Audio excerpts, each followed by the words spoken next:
Esta es la historia de un joven que anhelaba estar más cerca de Dios. Y este joven se acercó a su maestro un día y le dijo: maestro, ¿cómo puedo hacer para estar más cerca de Dios?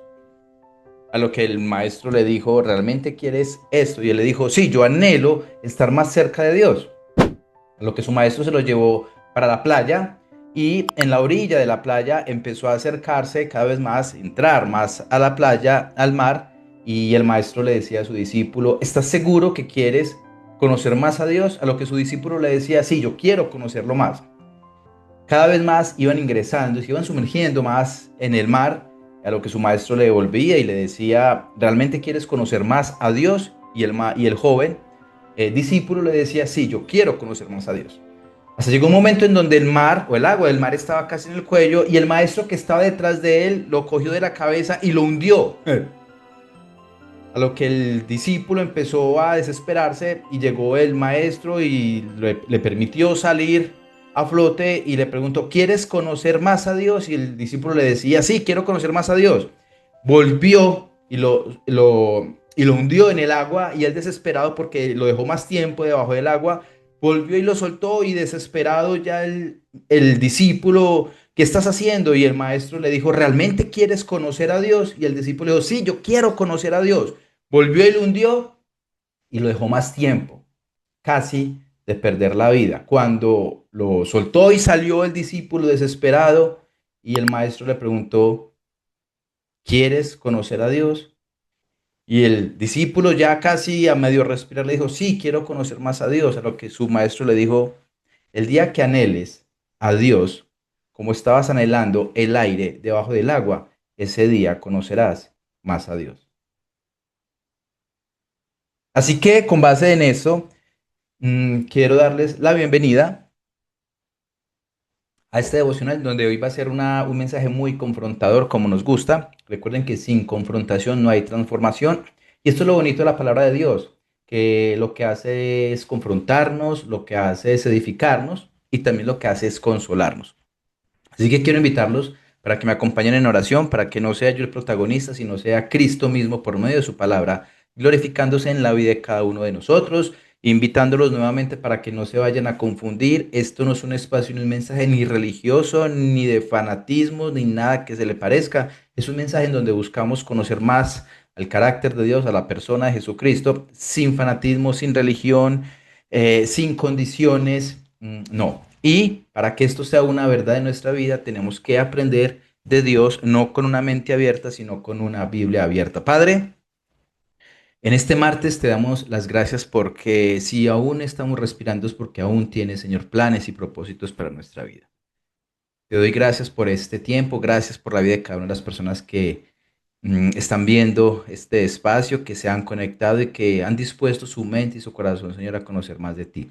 Oro, Espíritu Santo, para que tú, por favor, puedas romper toda mentira, toda barrera, todo bloqueo, Señor, en donde tu palabra pueda llegar a lo más profundo de nuestros corazones. Y oro, Señor, para que este mensaje que hoy, Señor, vamos a escuchar sea un mensaje que realmente, Señor, transforme nuestras vidas y no solamente afecte nuestras emociones. Te damos las gracias, oro, Espíritu Santo, para que te quedes con nosotros, y gracias, Señor, por escucharnos. Hemos orado en el nombre de tu Hijo Jesús. Amén. Bien, el mensaje de hoy lo he llamado: no es debilidad espiritual lo que algunos padecen. Ojo, no es debilidad espiritual, es el amor al pecado. Ah, Muchos aman el pecado, ya sea que lo amen de forma consciente o ya sea que no lo hayan hecho consciente.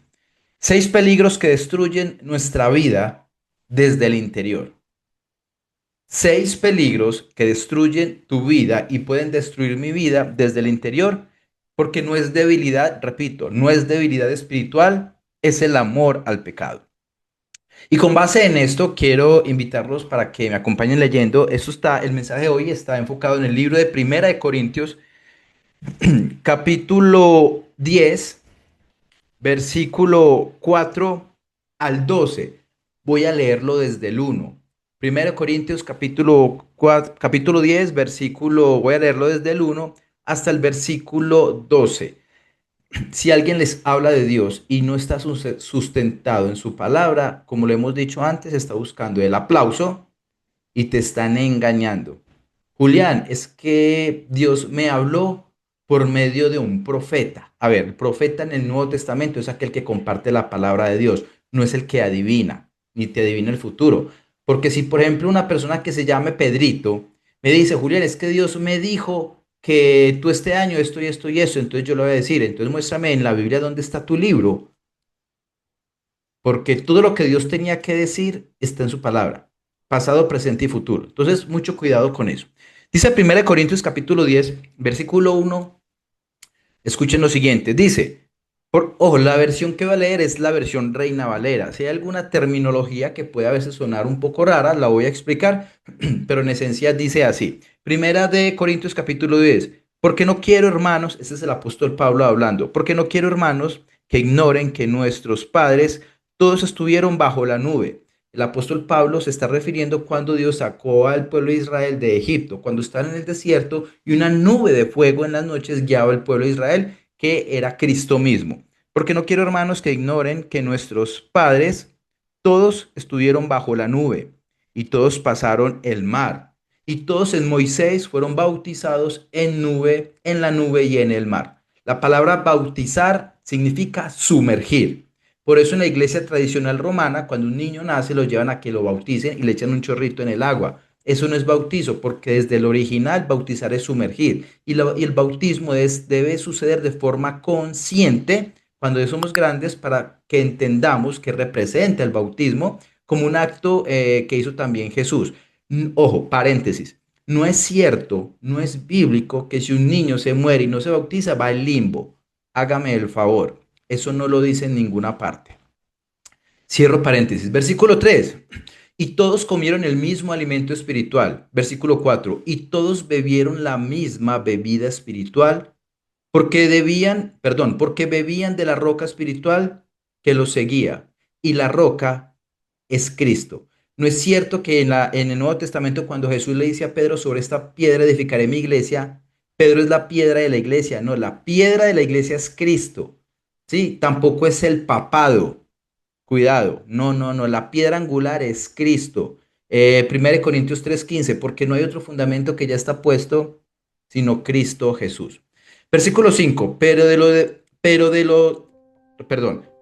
los demás de ellos no se agradó Dios, por lo cual quedaron postrados en el desierto. Mas estas cosas sucedieron como ejemplos para nosotros. ¿Para quiénes? Sí, para ti que me estás escuchando y para mí, para que no codiciemos esas cosas malas como ellos codiciaron. Versículo 7, ni sean idólatras, como algunos de ellos, según está escrito, se sentó el pueblo a comer y a beber y se levantó a jugar. Versículo 8, ni forniquemos como algunos de ellos fornicaron y cayeron en un día 23,000. Ojo, en un día 23,000. Versículo 9, ni tentemos al Señor, como también algunos de ellos le tentaron y perecieron por las serpientes. Versículo 10. Ni murmuréis como algunos de ellos murmuraron y perecieron por el destructor. Y estas cosas les acontecieron como ejemplo y están escritas para amonestarnos a ti y a mí y a quienes han alcanzado los fines de los siglos, de los últimos tiempos. Los últimos tiempos, cuando habla la Biblia, se refieren a estos tiempos que tú y yo estamos viendo, pero el fin de los tiempos se refiere desde el momento mismo que Cristo resucitó y ascendió al cielo. Y termino con el versículo 12. Así que el que piensa estar firme, mire que no caiga. Bien, dicho esto, 6 peligros con base en lo que acabamos de leer que destruyen tu vida desde adentro. Porque, repito, no es debilidad espiritual, es el amor al pecado. Y el paso número 1 es, como lo acabamos de leer, la codicia. ¿Saben qué es la codicia? Mis queridos amigos, la codicia es cuando lo que tú tienes no es suficiente. En términos financieros, no solamente querer más dinero, es vivir con un vacío que nada te llena. Wow. Y ahora nos están diciendo, nos están enseñando que tú debes ser millonario o millonaria. Ese es el discurso. Dios no te llamó a ser millonario ni millonaria, que si lo eres desde unos principios bíblicos y desde un principio que se llama el principio de la mayordomía, porque te doy una noticia, lo que tú tienes a un material no te pertenece. No. Todo lo que tú tienes es por gracia de Dios hacia ti, porque Dios dice en su palabra que, que Dios es dueño del oro y la plata. Y lo que tú y yo tenemos es por gracia del Señor. Bien, Dios nos enseña cómo estar bien y financieramente sanos, pero ese mensaje de que tienes que ser millonario o que si eres más millonario eres más espiritual, eso es una mentira y un golazo que te dejaste meter, porque Dios y Cristo nos habla de riquezas, pero nos habla de riquezas espirituales. No estoy diciendo que sea malo tener casa, tener carro, pasear, vestirse bien. No, no, eso no está mal. Pero cuidado con ese mensaje que está acabando con muchas, muchas personas en todo el mundo. Ojo, porque te hacen ver un perdedor si tú no eres millonario o si no eres próspero financieramente. Eso trae unas cargas tan grandes y ojo, Dios no te llamó a esto. Y ojo con lo que voy a decir, el mensaje de hoy es muy confrontador. Yo a veces le digo a la gente, miren, tal vez la segunda bendición que Dios te dio después de que recibas a su Hijo Jesús es que Dios no te haga millonario, porque Dios conoce tu corazón y tal vez si a ti te hace millonario, Dios sabe que tú te vas a alejar de Dios. Y es preferible tener lo suficiente en este mundo y pasar la eternidad con Dios que estar bien acá, millonario, y cuando te mueras en la eternidad, estar alejado de Dios. Es mil veces mejor. No te dejes meter ese golazo que te lo están metiendo una y otra vez. Bien, no codiciemos cosas malas, porque la codicia, ojo, la codicia, esto me encanta, la codicia convierte bendiciones en ídolos. Wow. La codicia convierte tus bendiciones en ídolos. Paso número dos, o punto número dos, codicia. Ahora es la idolatría. La idolatría es cuando algo ocupa el lugar que solo Dios debería tener. Te lo repito. La idolatría es cuando algo ocupa el lugar que solo Dios debería tener en tu vida. Pregunta, ¿qué está ocupando el lugar de Dios en tu vida? ¿O qué es aquello que tú amas más en este momento que a Dios? Julián, es que yo amo más a mis hijos. Eso es idolatría. No estoy diciendo que no los ames. No, no, no. La idolatría es aquello que está por encima de Dios en tu vida. No solamente uno idolatra una imagen, una estampita. No solamente se idolatra un equipo de fútbol. No solamente se idolatra una persona. Puedes estar idolatrando a tu esposo, a tu esposa, a tus hijos, a tus padres. Sí, hay que amarlos, pero tu amor hacia Dios debe ser mucho más grande que cualquier cosa en la vida. E incluso más que a ti mismo, más que a ti misma, porque ahora hay un fenómeno. Las personas se están amando más a sí mismas que a Dios. Ese mensaje de que tú eres poderosa, tú todo lo puedes, tú eres una guerrera de Dios, la verdad está en ti, tú eres fuerte, tú eres valiente, declara y repite, yo puedo, yo quiero, yo soy fuerte. Me da tanta tristeza ver personas que aún siguen engañándose de esa manera, cuando Cristo nos dijo, porque alejados de mí, nada pueden hacer. Y como lo he mencionado antes, ese mensaje vacío de autoayuda fue el mismo mensaje que se lo dio Satanás a Eva en el huerto del Edén. Exactamente el mismo. Y no, tú eres invencible, tú eres poderosa, es que yo todo lo puedo. Qué tristeza me da.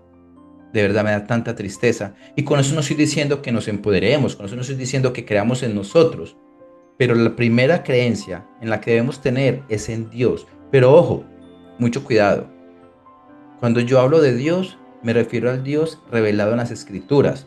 Porque si yo le pregunto a algunos de ustedes, ¿creen en Dios? Muchos me van a decir que sí. La pregunta es, ¿en cuál?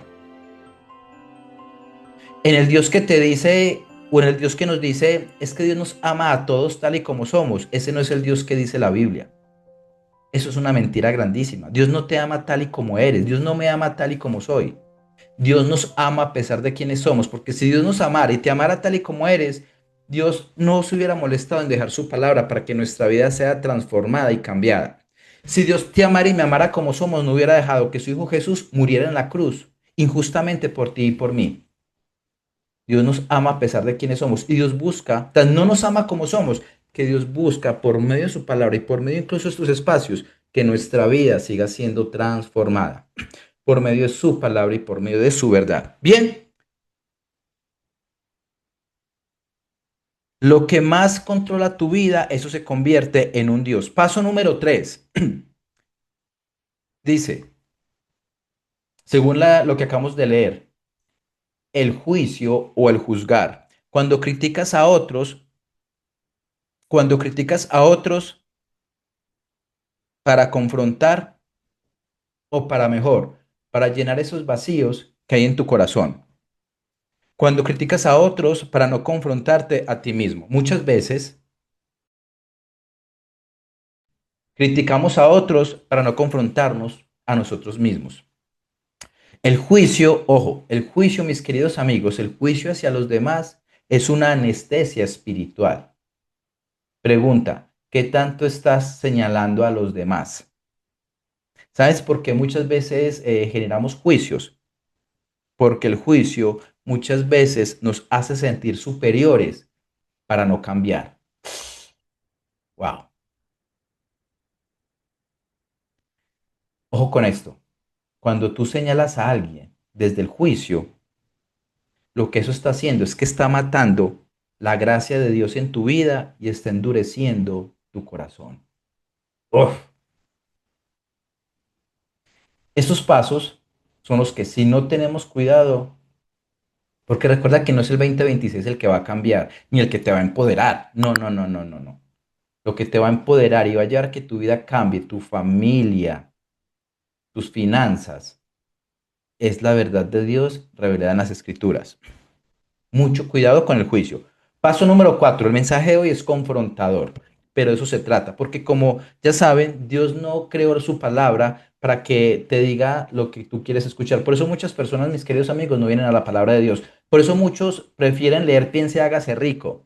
Porque claro, entonces viene la ley de la atracción y la manifestación. Entonces, claro, es muy positivo ese mensaje. Dios no dice eso en su palabra. Lo que Dios nos lleva es a confrontarnos y a mostrarnos cómo tú y yo estamos tan dañados y destruidos por dentro. Eso es lo que hace la palabra de Dios, pero no muchos quieren llegar y que Dios nos revele lo que hay en nuestro corazón. Sin embargo, qué lindo cuando Dios me muestra lo malo y lo destruido que estoy por dentro, aunque por fuera yo en Instagram muestre que estoy feliz.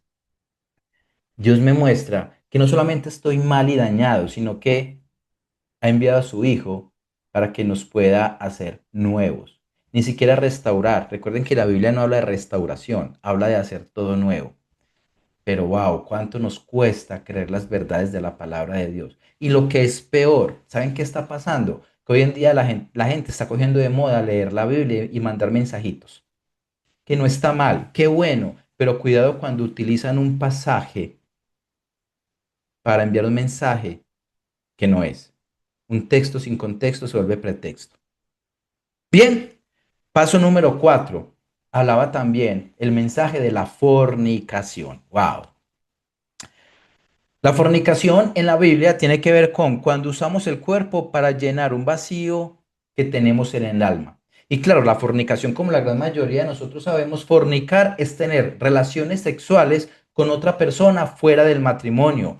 Y quiero hacer una anotación acá que lo he escuchado de algunos, y de hecho lo escuché hace 15 días de una chica que habla mucho en las redes sociales de la Biblia, y escuché que dijo una estupidez abismal de 3 pisos, y algunos de ustedes incluso se los he escuchado porque me lo han preguntado. Julián, ¿verdad que cuando alguien fornica con otra persona o tiene relaciones sexuales, automáticamente se casa con esa persona? Oh, por Dios.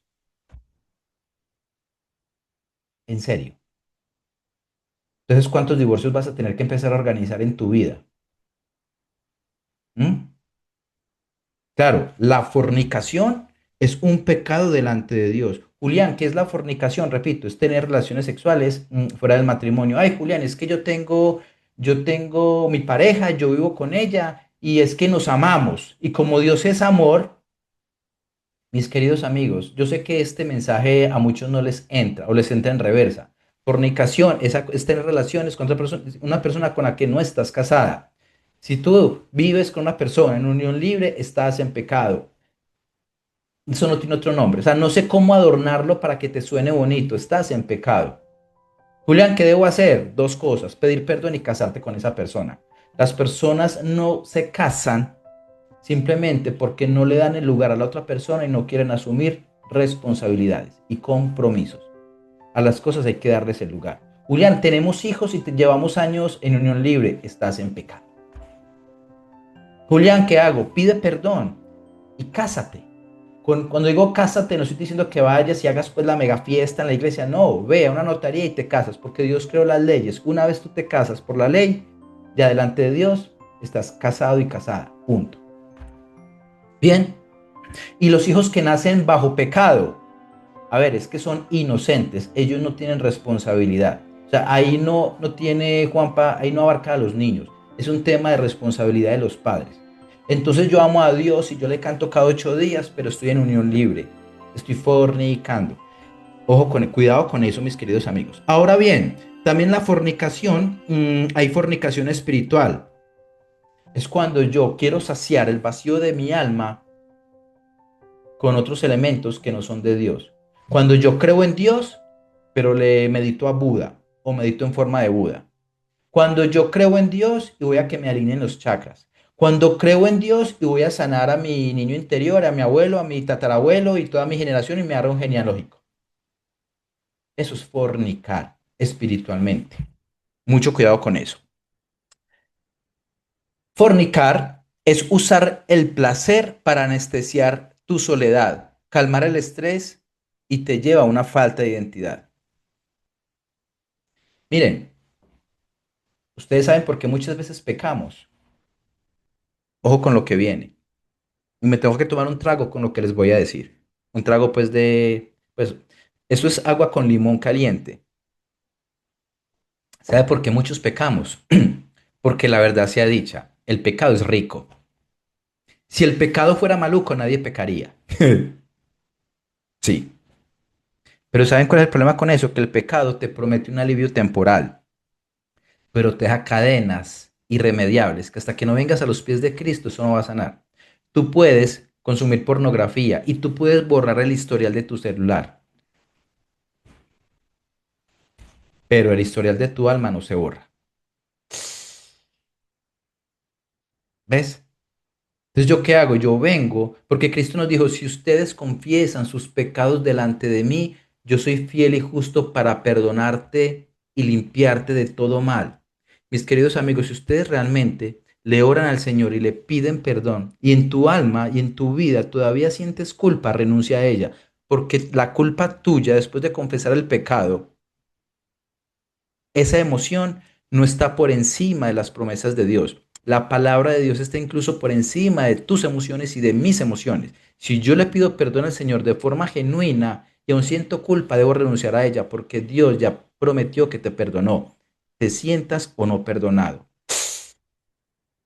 Y eso trae un descanso muy grande porque sé que el perdón de Dios no depende de mí ni de mis emociones. ¡Wow! ¡Qué lindo! Paso número 5. Esta me encanta. La murmuración. Cuando hablas contra otra persona, incluso estás hablando en contra de Dios, porque estás hablando en contra de la creación de Dios. Wow.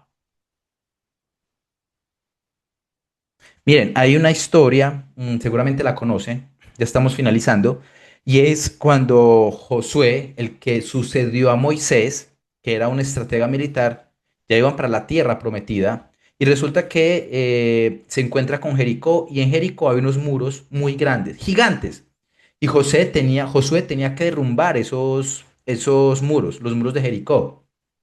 Empieza Josué, como era una estratega militar, a crear la manera como iba a invadir y a tumbar los muros de Jericó. Y resulta que el Señor le dice a Josué, venga Josué, tranquilo, usted es un teso, usted es ¿cómo se dice? Un soldado élite de Estados Unidos, pero no, yo te voy a decir cuál es la estrategia para derrumbar los muros de Jericó. Lo que van a hacer, eso está en el libro de Josué capítulo 6 versículo 20, lo estoy parafraseando, durante 7 días, o mejor, durante 6 días, le van a dar la vuelta a los muros de Jericó. Y cuidado, Josué, con esta anotación. No van a decir ni una palabra mientras estén dando las vueltas. Y en el séptimo día van a coger las trompetas, el shofar, van a hacer un ruido grandísimo y de esa manera van a derrumbarse en los muros. Claro, Josué como estratega militar, él como que no le cuadraba.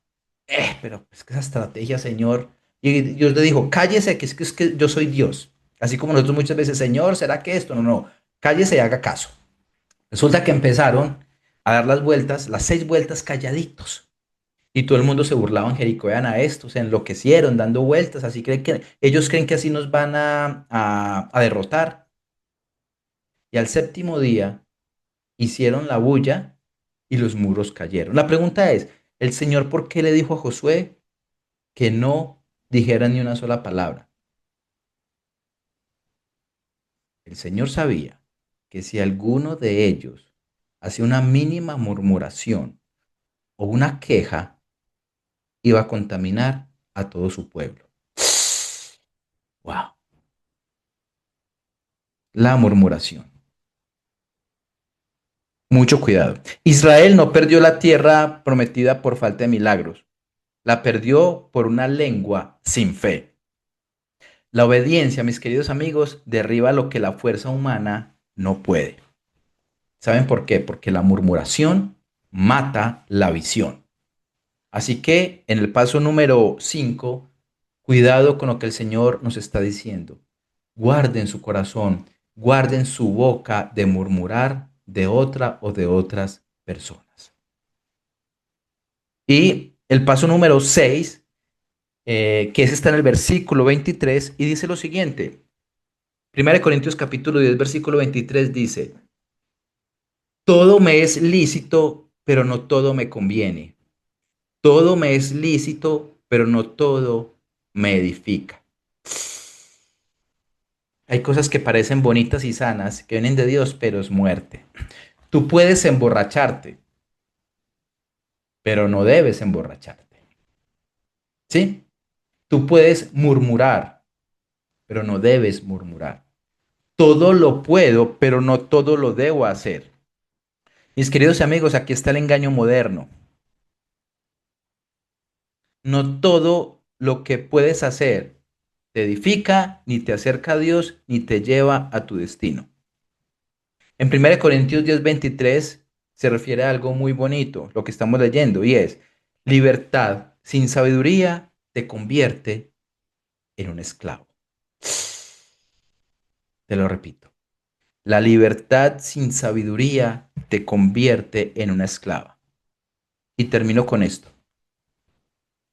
No todo lo que Dios permite es lo que Dios bendice. Repito, no todo lo que Dios permite es lo que te bendice.